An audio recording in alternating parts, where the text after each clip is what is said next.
Prezados irmãos em doutrina espírita, o Espiritismo e o futuro da humanidade. A Revista Espírita de novembro de 1867 nos traz uma página de Michel Bonamy, em que ele lembra que as grandes ideias da humanidade sempre enfrentaram resistências, intolerância política, intolerância religiosa, dificuldades de aceitação. Nos faz lembrar que cada um de nós, em outras palavras, nos encontramos dentro do nicho do ambiente sociológico, na família, no meio geográfico onde fomos educados, da região de onde viemos, do aculturamento religioso que ganhamos desde a primeira infância e que tanto nos valeu, mas também lembrando que, aferrados às concepções, nós vivemos assim, como diria Jean Paul Sartre, agora a citação é minha, que de certo modo nós somos em tudo influenciados a ser, mas com este pensador não seremos determinados a ser. O determinismo não é uma fatalidade, porque temos inteligência, temos capacidade cognitiva, e à medida que a ciência, de par com a razão, de par com a filosofia e de par com a religião, for avançando nos passos das descobertas, é necessário que venhamos a nos corrigir naqueles pontos de convicções que albergávamos por conta de conhecimento adquirido do meio familiar, religioso e regional, de onde viemos ou onde nos situamos. Eu gosto da alegoria da caverna, que é um dos capítulos da obra República de Platão, em que este discípulo de Sócrates recorda que havia um grupamento social que vivia na intimidade de uma caverna, e as gerações que nasciam e morriam eram sucedidas ao longo dos séculos, talvez dos milênios, onde havia um regramento de que ninguém poderia olhar para trás, para a entrada da caverna, onde uma fissura podia permitir pela abertura a entrada da claridade do sol. Era uma lei. Aquela abertura da caverna permitia também se ver que lá fora, no outeiro, num monte qualquer, uma fogueira era acendida por alguém, mas ninguém poderia voltar o rosto para trás. Seria castigado e punido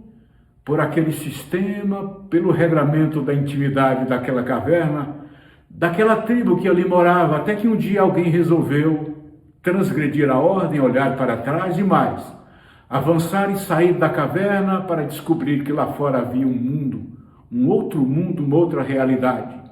que era muito mais ampla do que a caverna deste mito trazido por Platão. Saiamos então das convenções, das convicções, nas quais fomos formados, não por ingratidão aos meios que nos propuseram conhecimento até aqui ou até ali, mas por uma necessidade intelectiva, a fim de que possamos avançar. Jung, na sua psicologia analítica, nos lembra que nós herdamos, por assim dizer, quase que por um fatalismo entre aspas, do qual deveremos nos libertar, portanto, tiraremos as aspas, em que os atavismos ancestrais são repetidos pela mente do ser humano, pelo filho, pelo neto, trazendo a reminiscência dentro desse inconsciente coletivo que jaz dentro de nós, do inconsciente profundo do nosso ser. E nós temos a tendência de repetir aquilo que a ancestralidade propusera, vivera ao seu tempo e que nos foi transmitido pela educação e pela tradição oral, pela tradição familiar, pela tradição da escola. A humanidade, num determinado momento, num determinado período civilizatório, por assim dizer, numa catarse coletiva, reproduz o pensamento do século, o pensamento das pessoas, e as pessoas poderão estar reproduzindo pensamentos do século pretérito e antipretérito por esse atavismo ancestral. Adquirimos consciência disto para modificarmos as nossas atitudes ao reformular o nosso modo de ver, as nossas convicções sobre as realidades da vida. Daí porque a doutrina espírita, que pretende ser não a religião do futuro, mas o futuro das religiões, veio nos trazer esse diálogo entre a filosofia, a ciência, para chegarmos ao preceito fundamental de base religiosa, ético-moral, que está toda na doutrina dos evangelhos de nosso Senhor Jesus Cristo. Em o Evangelho segundo o Espiritismo, que é o Evangelho de Jesus na visão dos espíritas, dos espíritos da codificação, temos esta anunciação deste tempo novo, prometido por Jesus, como sendo o Espírito de verdade que ficaria conosco para sempre. Ele viria no seu advento, como profetizado e anunciado por aquele homem de Nazaré. Mas aceitar a doutrina, a filosofia, a ciência, os conceitos espíritas de interpretação no aspecto ético-moral do cristianismo é algo que hoje já é motivo de comemoração, depois de mais de um sesquicentenário de movimento espírita no mundo, sobretudo no Brasil, ao qual Humberto de Campos chamou como o coração do mundo e a pátria do Evangelho. Nos adiantamos, segundo o IBGE, crescemos exponencialmente em quantidade de pessoas que se convenceram dos fundamentos das explicações espíritas, que não são tão espíritas, senão aquilo que já estava presente em pelo menos 23 religiões mais importantes da humanidade, dentre elas o hinduísmo, o confucionismo, o budismo, o brahmanismo, o taoísmo, mas que o Espiritismo veio refundir e trazer uma conceituação mais aclarada e acrescentar pela boca do Espírito de verdade, que é o Cristo, pela inspiração dele ao falangiário de espíritos que vieram se comunicar, assim como os santos fazem e operam fenômenos e milagres. E milagres, na verdade, são fenômenos da natureza, até que um dia as pessoas possam explicar pela ciência que os milagres são tão naturais quanto os científicos. Nós então estamos a dizer que o Espiritismo veio mostrar esse lado da razão na fé, mostrar que esses fenômenos são fruto de fenômenos da natureza e dizer à humanidade que fé inabalável é somente aquela que pode encarar a razão face a face em todas as épocas da humanidade. Sem razão, dizia Einstein, a religião será cega. Sem a religião, diria o mesmo cientista do século passado, a ciência sem a religião será paralítica. Então buscamos esses pilares para a fundamentação de tudo que vem a ser a proposta espírita no aspecto doutrinário. E dizermos que, assim como causa espécie a todos que estão fundamentados em convicções religiosas, que estão decididamente convencidos de seus pontos de vista, que são tão saudáveis, principalmente os que carregam uma doutrina que tenha como princípio, sem desvalorizar as demais, o Evangelho do Cristo, nós então diremos que é muito natural que a ideia reformulada, refundido com esta promessa do Cristo, como acreditamos nós, de que o Espírito Santo, o Espírito de verdade, viria consolidar e ficar conosco até o final dos tempos, é algo que lentamente vai sendo aceito dentro do campo da fenomenologia.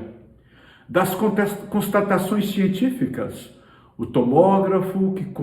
que prova que o cérebro em transe mediúnico gera frequência de onda mental, diferente das frequências que aparecem em outros estados de transe ou em outros momentos de alteração psicológica ou de doenças mentais, a ponto de uma das cadeiras de Medicina e Espiritualidade da USP, Universidade de São Paulo, tratar, dentro do campo científico, o fenômeno que nós chamamos de mediunidade, ou dos dons, como está nas tradições cristãs. A noite de Pentecostes destes dias, os acontecimentos mediúnicos diversos com os apóstolos, os fenômenos de cura, que é a transmissão do fluido animal para a cura, tudo isto que estava concentrado na própria pessoa do Cristo, que era a plenitude de todas as faculdades físicas e espirituais para os acontecimentos físicos e extrafísicos. O Espiritismo lança a sonda da observação para estudá-los em O Livro dos Médiuns, para descobrir que nós somos medianeiros nestes fenômenos,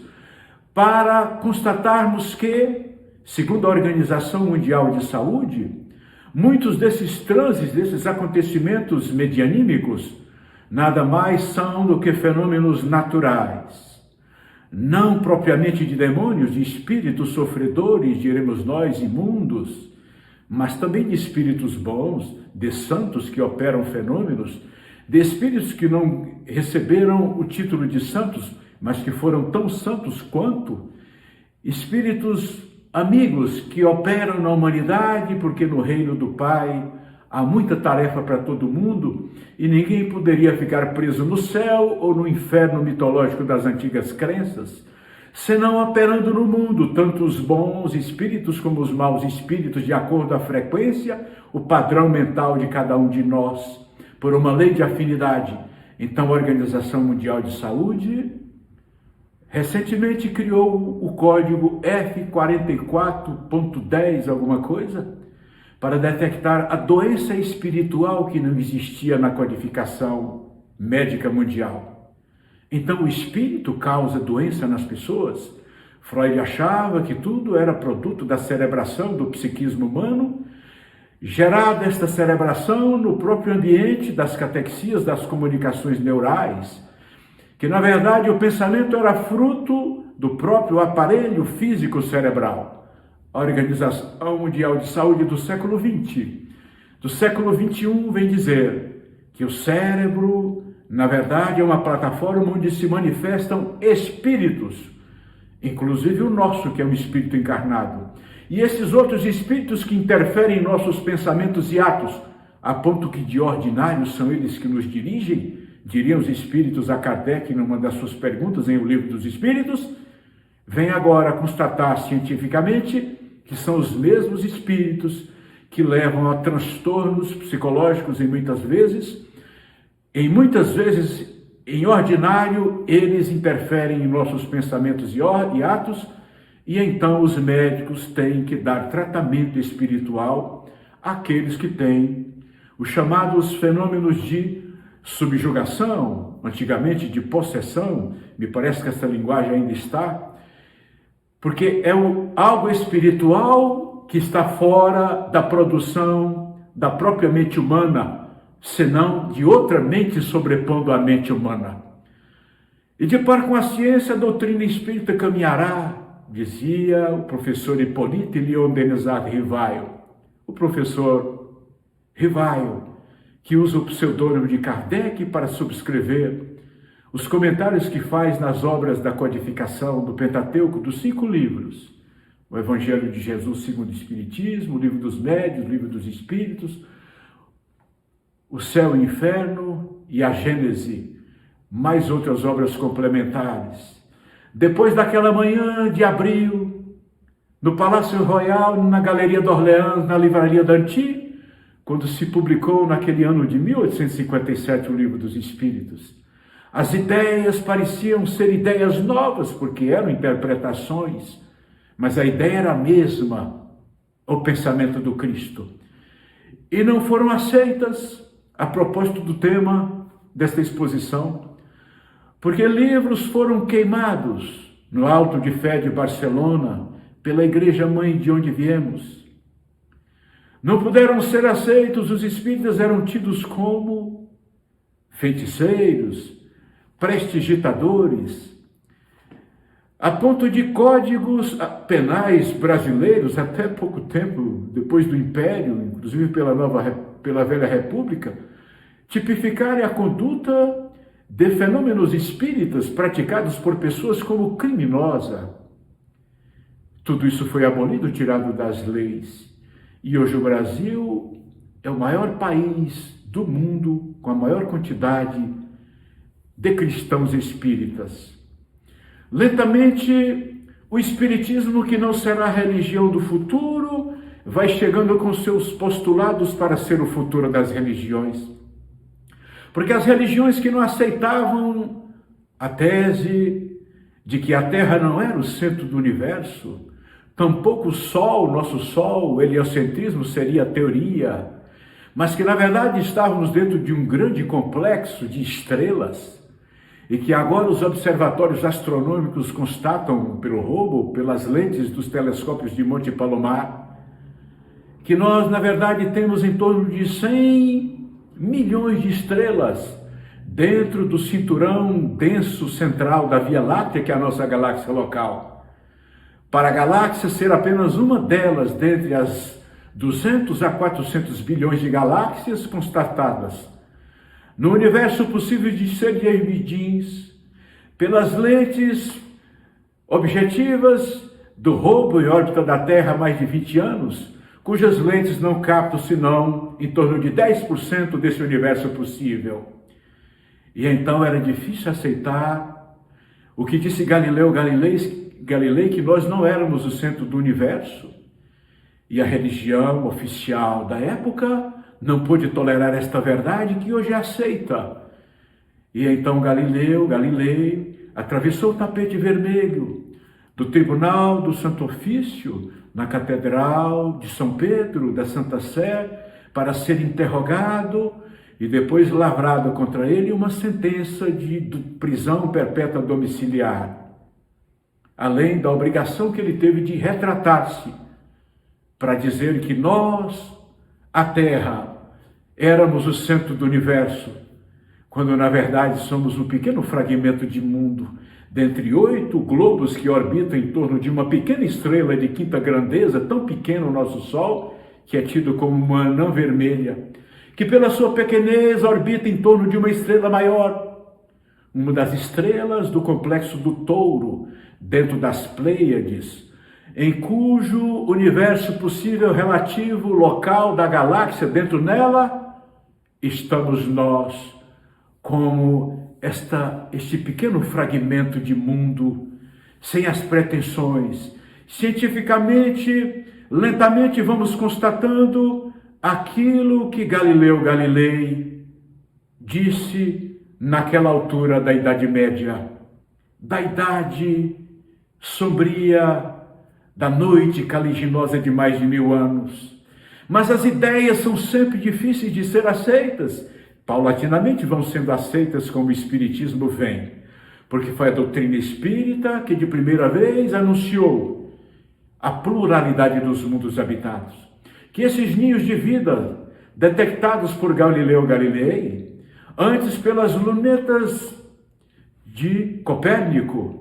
na verdade são essa poeira que dorme no chão do firmamento, como dizia o poeta Castro Alves no século XIX,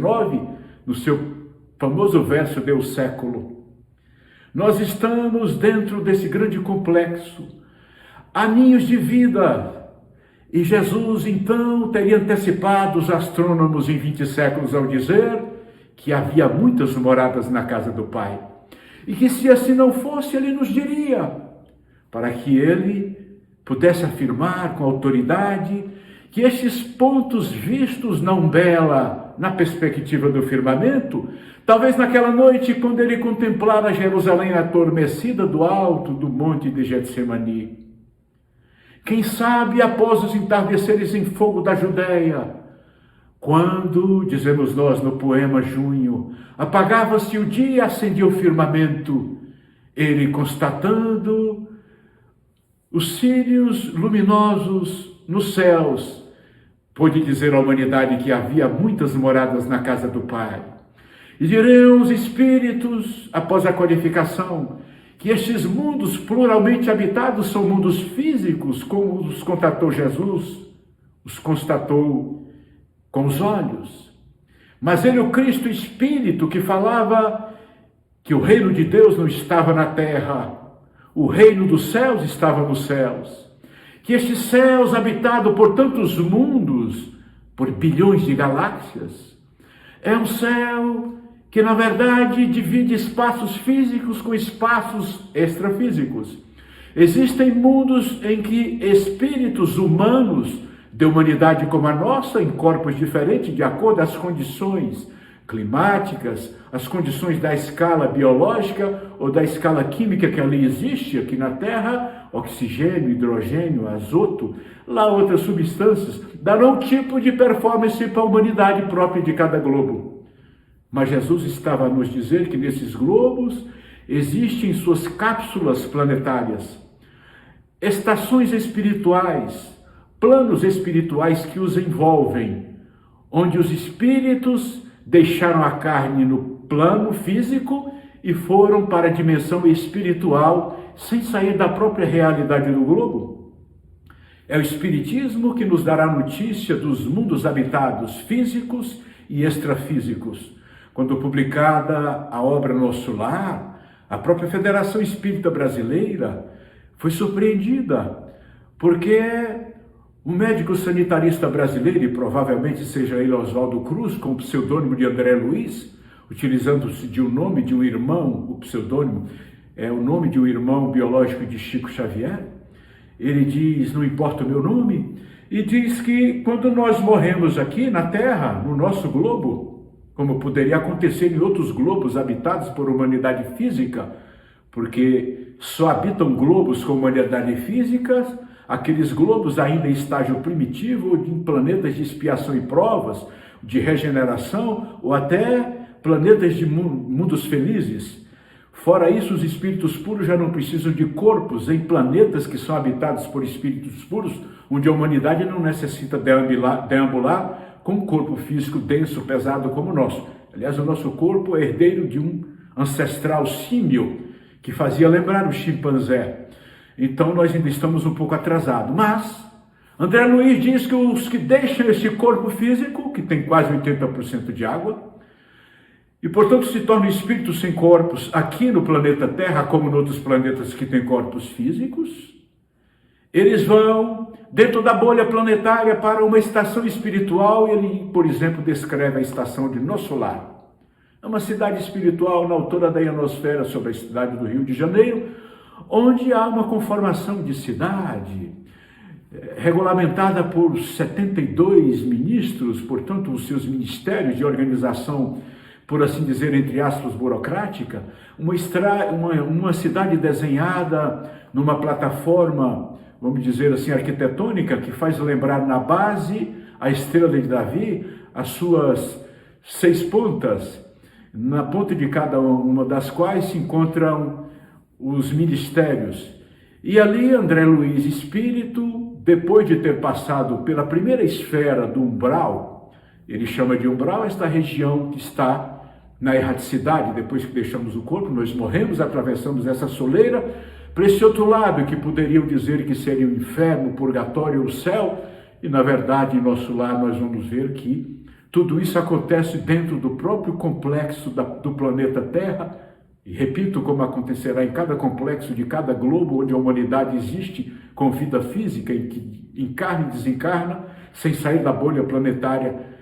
Aqui na Terra, por exemplo, na altura da ionosfera, tem a colônia Nosso Lar, esta cidade trazida no livro e no filme Nosso Lar, que compensa ser revisitado. Mas também outras cidades espirituais, outras colônias que formam estados inteiros, nações no plano espiritual, dentro desta dimensão, circundando todo o planeta Terra. A gente morre aqui e vai para lá. De lá a gente volta, reencarna aqui. Torna a desencarnar, retorna para a pátria espiritual neste ir e vir, sem sair da realidade planetária, até o dia que essas moradas da casa do Pai, estes céus, o reino dos céus, possa nos contemplar com uma outra moradia, um planeta mais adiantado. Há muitas moradas na casa do Pai. O Espiritismo, lentamente vai trazendo a humanidade e as crenças. Basta dizer que o censo pôde constatar que uma grande porcentagem, quase 50% dos nossos irmãos católicos, de cuja igreja mãe eu vi e a qual sou grato, quase a metade deles respondendo a uma pergunta específica de pesquisa, disseram acreditar na reencarnação.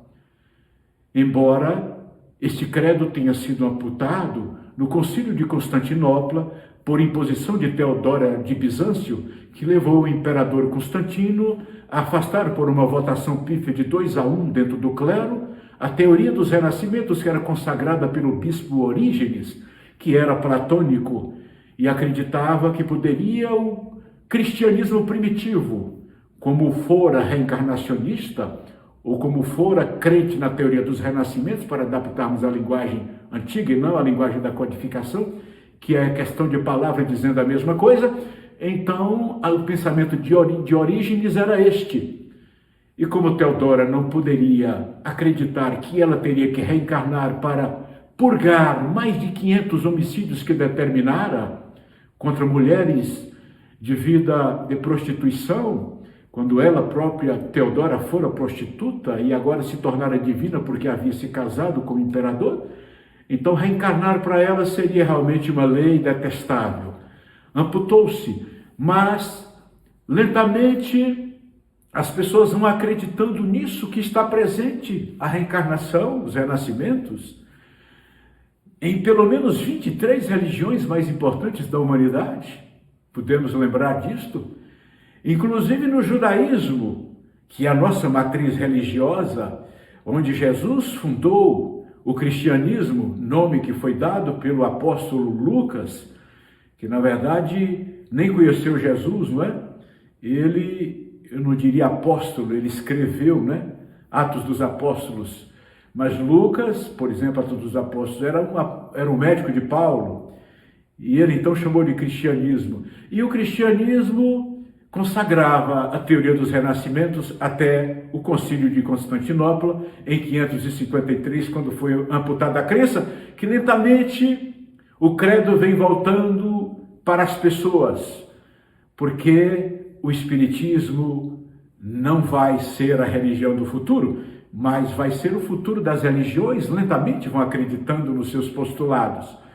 A pretensão é que cada escola religiosa continue na sua missão secular, milenar, multimilenar que seja, os judeus, nós, os cristãos, os islamitas, os seguidores do Islã, os seguidores de Buda e de Lao Tse, todos eles possam acreditar, e aliás esses últimos já acreditavam, que nós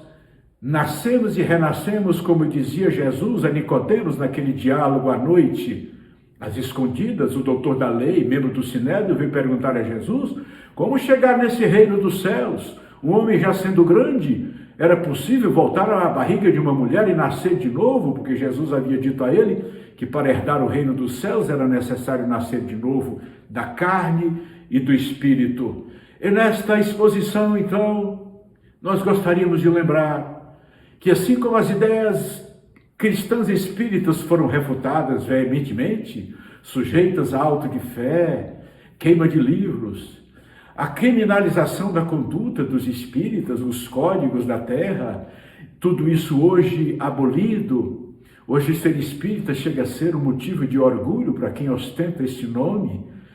chega a ser uma atitude que demonstra uma conduta comprometida com as palavras que deverão corresponder às atitudes, ou com alguém que gostaria de ver no mundo a mudança que já fez em si próprio, e que tem um comportamento de benevolência para com todos, embora ainda pejados dos seus equívocos, como eu, por exemplo, ainda cheio de defeitos, mas quer ser hoje melhor do que foi ontem e se candidata a ser amanhã melhor do que hoje. É assim que se conhece o verdadeiro espírita e o verdadeiro cristão. E assim como a doutrina espírita teve dificuldade de ser aceita, nós vamos lembrar que Jesus teve muita dificuldade de ser aceito no seu tempo. E que os primeiros séculos os apóstolos sofreram, deram nos primeiros anos os testemunhos no Circo Máximo em Roma, de frente ao Palatino. Na época de Nero, eles eram entregados às feras sanhudas para serem devorados enquanto cantavam hinos. Na dobagem do ano 70, quando inaugurado o Coliseu de Tito de Vespasiano, ainda um cristão com a voz estrangulada gritava do centro da arena romana: Ave Cristos que vão viver, o saúdam para sempre. A perseguição aos cristãos, que perdurou primeiro, segundo, terceiro, quarto século, em que todos morriam nas arenas, devorados pelas feras sanhudas, sacrificados em postes, onde eram queimados vivos,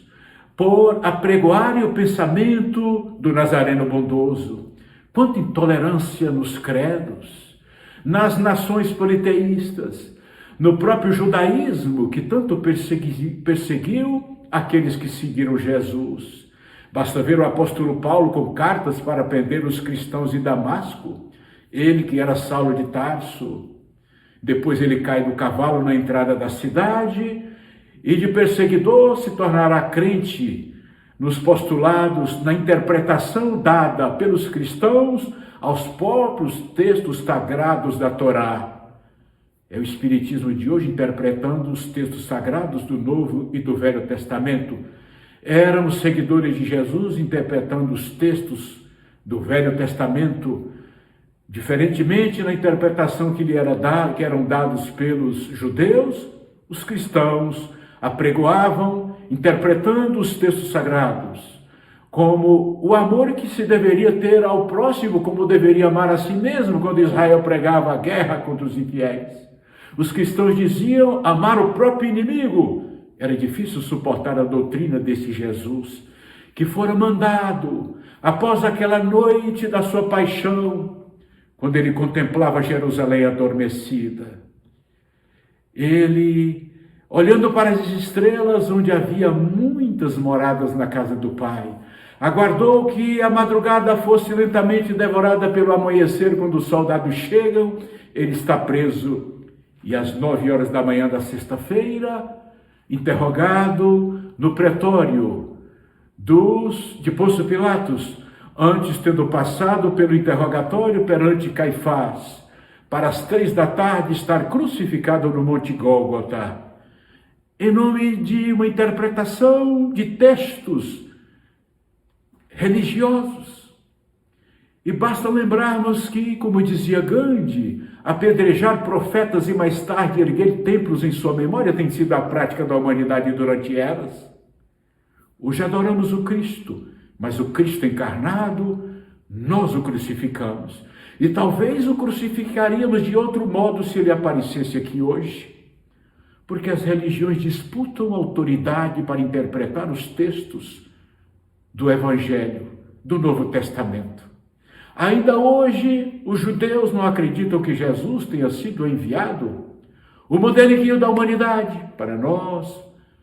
o governador planetário, o co-criador do planeta, o Deus planetário, se quiserem dizê-lo, mas planetário, não o Deus do sistema gravitacional, do universo onde está o reino dos céus, que ele dizia que reservaria para nós. E hoje não se encontra um nicho específico onde estão os céus, depois desse universo de bilhões de galáxias. O próprio Papa João Paulo II havia dito que são territórios céu e inferno, territórios da mente. O reino de Deus está dentro de nós, onde está escrita a lei de Deus na consciência, responderam os espíritos a Kardec. Lentamente a religião vai aceitando os postulados espíritas como esta atitude de sua santidade, porque o espiritismo, repito, será o refrão da exposição, não será a religião do futuro, será o futuro das religiões que continuarão nos seus templos, dos seus segmentos, cada qual desempenhando nas suas escolas religiosas a sua missão, que há de ser milenar, mas levando as constatações filosóficas científicas, as descobertas da ciência de par com o movimento espírita, que há de ser secularizado. E nós ficamos pensando, então, o espiritismo e o futuro da humanidade. O que aconteceu a Sócrates, que é um verdadeiro precursor do cristianismo e um verdadeiro antecedente do espiritismo, porque foi Sócrates na praça pública em Atenas, na Ágora, diante de um tribunal dos 501, um júri popular. Ele faz a sustentação da verdade de que nós viemos do campo das ideias. Nós estamos aqui, não somos daqui, porque o espírito está encarcerado no corpo, que é o cárcere da alma. E que há muita sabedoria, dizia ele na sua maiêutica, em pensarmos que muitas das verdades que nós sedimentamos como convicção plena, e nós iniciamos a exposição lembrando do atavismo ancestral das crenças que trouxemos,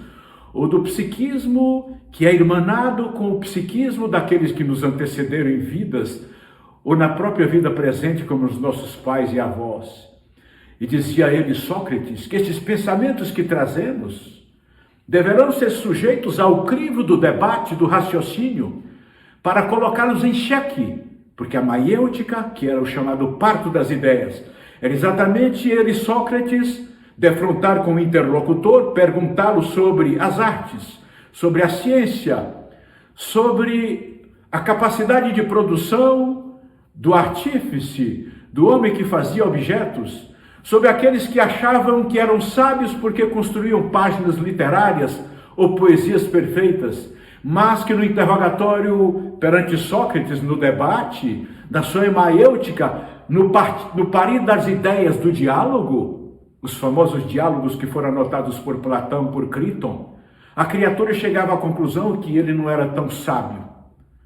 que ele não era tão escritor, não era um bom poeta, não era um bom artesão, não era um bom político. Inclusive, os acusadores de Sócrates, um defende as artes, outro defende a política,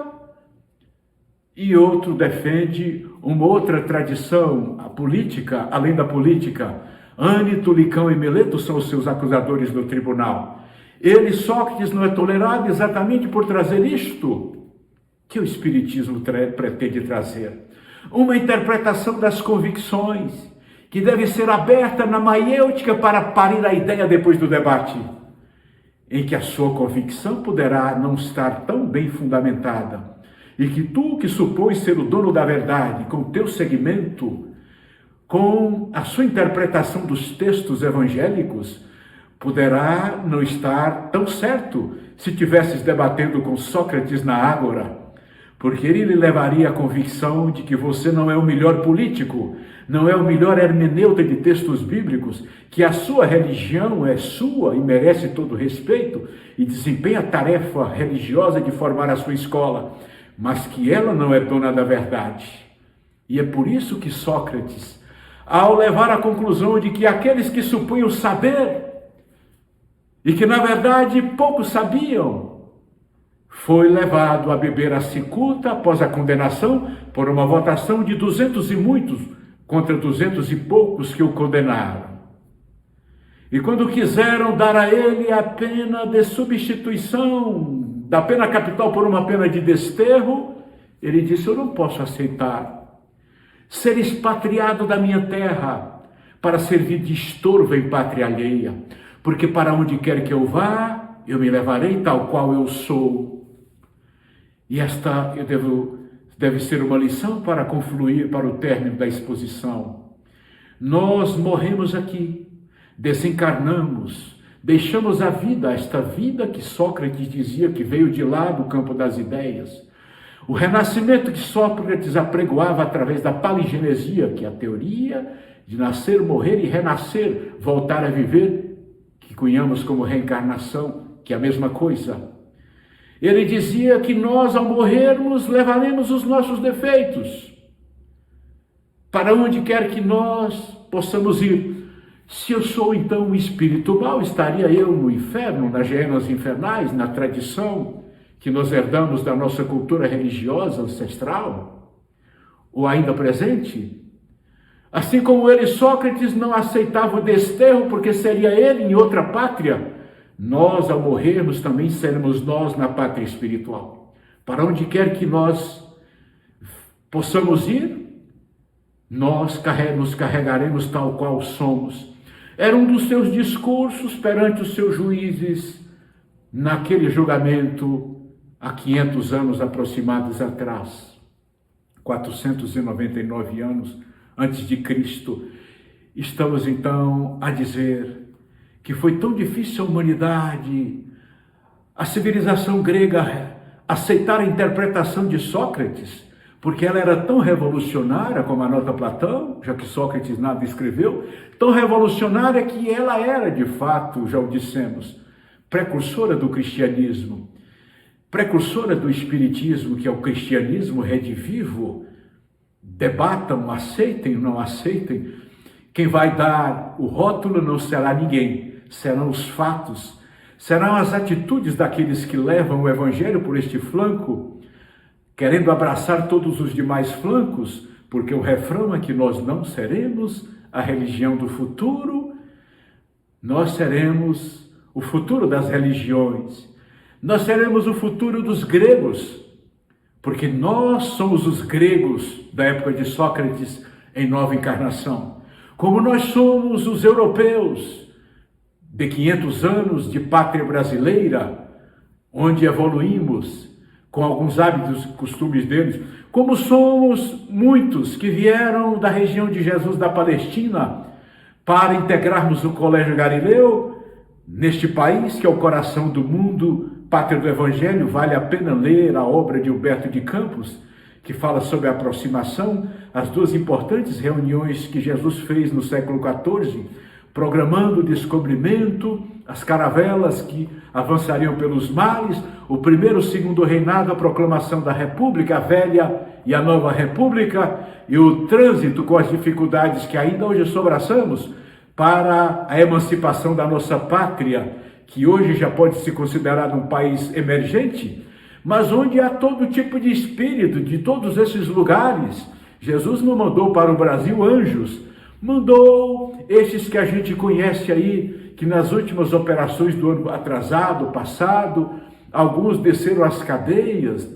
outros estão respondendo a processos, tantos outros condenados, até que a gente vá depurando, porque a oficina do Jesus é a oficina que veio para os doentes e não para os sãos. Então Jesus veio trabalhar com aqueles que caíram nas experiências na Europa, na Palestina, para buscar essa gente toda, é a tese de Humberto de Campos, e trazer para o Brasil, para aqui formar esse traslado de Tiberíades, o traslado da Palestina, do lugar especialmente da região da Samaria, onde esteve Jesus, em torno do Mar da Galileia, para que aqui seja esse novo reduto. Faz lembrar a Baía de Guanabara, quando do descobrimento, parece aquilo ali, aquele local do mar, da Bahia, um pouco o alargamento do Mar da Galileia, que tem uma extensão de 14 quilômetros por quase 10 de largura, uma extensão que faz lembrar a antiga Baía da Guanabara, o Brasil, nesta poemática de Humberto de Campos,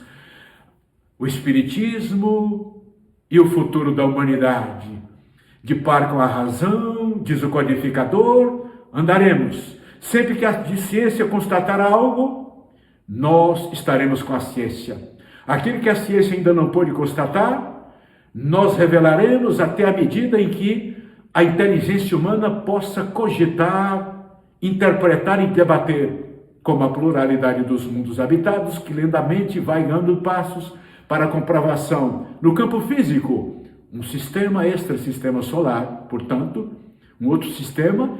descobriu um planeta em cuja superfície demonstra-se haver substância líquida, poderá ser água, metano, outra substância. Dentro da Via Láctea nós temos 17 milhões de globos, em condições de esfera e órbita em torno de centros maiores que fazem lembrar a constituição do planeta Terra. Embora a água, até o momento, aqui dentro do nosso sistema, só pode ser constatado nas crateras da Lua, e me parece que agora nas profundezas do solo de Marte. Lentamente a ciência vai lançando as sondas das investigações nesse extraordinário cenário de mundos, nessa poeira que dorme no chão do firmamento. Ave Cristo, como cristão, Na arena da vida dos nossos tempos nós diremos: salve Jesus, e que Ele nos livre da pandemia, que o cavaleiro amarelo do Apocalipse possa já ter transitado, campeando, galopando em todos os países como vem sendo, para que a humanidade tenha o fechamento deste selo e que se passe este momento que ainda não é o juízo, porque o juízo se dará em pílulas, já lembramos noutra exposição. Depois do cavaleiro amarelo, que há de passar, já está passando como passou em várias pátrias, onde o coronavírus arrefeceu, nós teremos o cavaleiro negro, que traz a fome, a crise econômica, aliás, já estamos experimentando ela no Brasil e em outros países. Depois virá o cavaleiro branco, que traz a aparência de ser bom, tomara que ele seja bom, o ginete seja bom, porque muitos cavaleiros brancos, salvíficos da pátria, vieram galopando e não foram tão bons. Depois diz João, nesse diálogo que ele tem com Jesus, na intimidade de uma caverna na ilha de Patmos, virá o cavaleiro vermelho da guerra. Aliás, o cavaleiro vermelho da guerra estava galopando, transitando entre a Coreia do Norte e os Estados Unidos, quando o cavaleiro amarelo veio galopando e disseminou o vírus para derrubar todos os generais de guerra, evitando uma terceira guerra mundial, provavelmente dentro do cronograma do Cristo, que é o governador do planeta Terra. Uma boa noite a todos, um grande abraço e até breve. Mestre Jesus, rogamos mais uma vez pelo Teu olhar, pela Tua presença. O Senhor que está sempre com os braços abertos a nos receber, que reconhece no fundo da nossa alma as nossas qualidades e os nossos defeitos, que o Senhor possa trazer o que necessitamos, o que precisamos para conseguir firmemente continuar a nossa caminhada. O recurso para o lar, para o trabalho, o recurso físico da saúde, essa energia que nos revigora, que nos dá força de vontade de vencer e de batalhar. E que nós, através dos seus ensinamentos, possamos crescer internamente, aprendendo a fazer a caridade com desprendimento, com amor ao próximo, compadecendo que as pessoas também sofrem. Nós sofremos, mas todo mundo sofre aqui na Terra. E assim, com esse amor que o Senhor nos ensinou, que possamos aprender a amar ao próximo. E que assim seja.